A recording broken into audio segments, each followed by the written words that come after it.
دوستو آج میں مجنوں کی محبت کا سچا واقعہ سنانے والے ہیں، تو دل تھام کر لاسٹ تک ضرور سنیے گا۔ ایک دفعہ مجنوں کو کسی نے دیکھا کہ ایک کتے کے پاؤں چوم رہا ہے۔ اس نے پوچھا کہ اے مجنوں، تم ایسا کیوں کر رہے ہو؟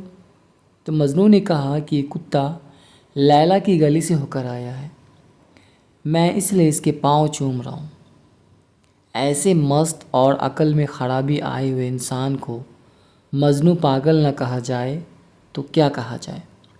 کسی فارسی شاعر نے یہی بات شاعری میں کہا ہے کہ لیلا کے گھر کی دیواروں کا طواف کرتا ہوں، لیلا کے گھر کی دیواروں کا طواف کرتا ہوں، کبھی یہ دیوار چومتا ہوں، کبھی وہ دیوار چومتا ہوں۔ ایک دفعہ شہر کے حکیم نے سوچا کہ لیلا کو دیکھنا چاہیے کہ مجنوں اور اس کی محبت کے افسانے ہر ایک کی جگہ پر ہے۔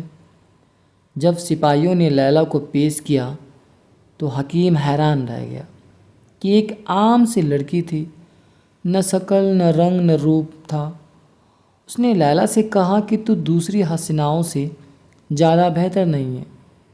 لیلا کہنے لگی خاموش رہا کیونکہ تم مجنوں نہیں ہو۔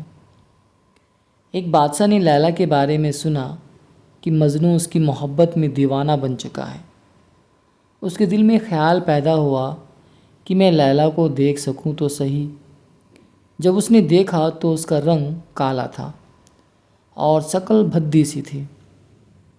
وہ اتنی کالی تھی کہ اس کے ماں باپ نے لیلا رات جیسی کالی ہونے کی وجہ سے اس کو لیلا کالی کا نام دیا۔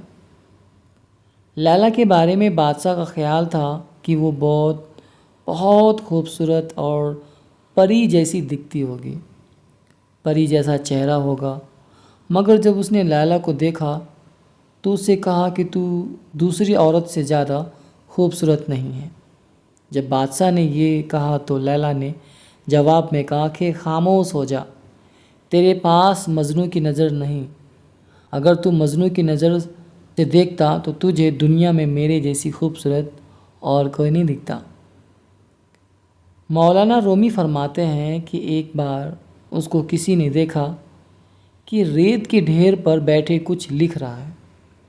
اس پر انہوں نے کہا کہ جنگل میں ایک آدمی نے ایک بار مجنوں کو دیکھا کہ اکیلا بیٹھا ہوا ہے اور ریت کو اس نے کاغذ بنایا ہوا ہے اور اپنی انگلی کو قلم اور کسی کو خط لکھ رہا ہے۔ تو اس نے پوچھا کہ مجنوں تم کیا لکھ رہے ہو؟ کس کے نام سے لکھ رہے ہو خط؟ تو مجنوں نے کہا کہ لیلا کے نام کو میں مسخ کر رہا ہوں، اس کے نام کو لکھ کر اپنے دل کو تسلی دے رہا ہوں۔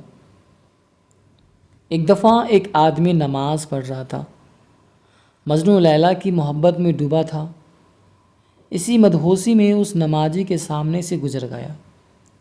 اس نمازی نے نماز پوری کر کے مجنوں کو پکڑ لیا، کہنے لگا کہ تو نے میری نماز خراب کر دی کہ میرے سامنے سے گزر گیا، تجھے اتنا نظر نہیں آیا؟ اس نے کہا کہ خدا کے بندے، میں مخلوق کی محبت میں گرفتار ہوں، مگر وہ محبت اتنی حاوی ہوئی کہ مجھے پتہ نہ چلا کہ میں کسی کے سامنے سے گزر رہا ہوں، اور تو خالق کی محبت میں گرفتار ہے اور نماز پڑھ رہا تھا، تجھے اپنے سامنے سے جانے والوں کا پتہ چل رہا تھا۔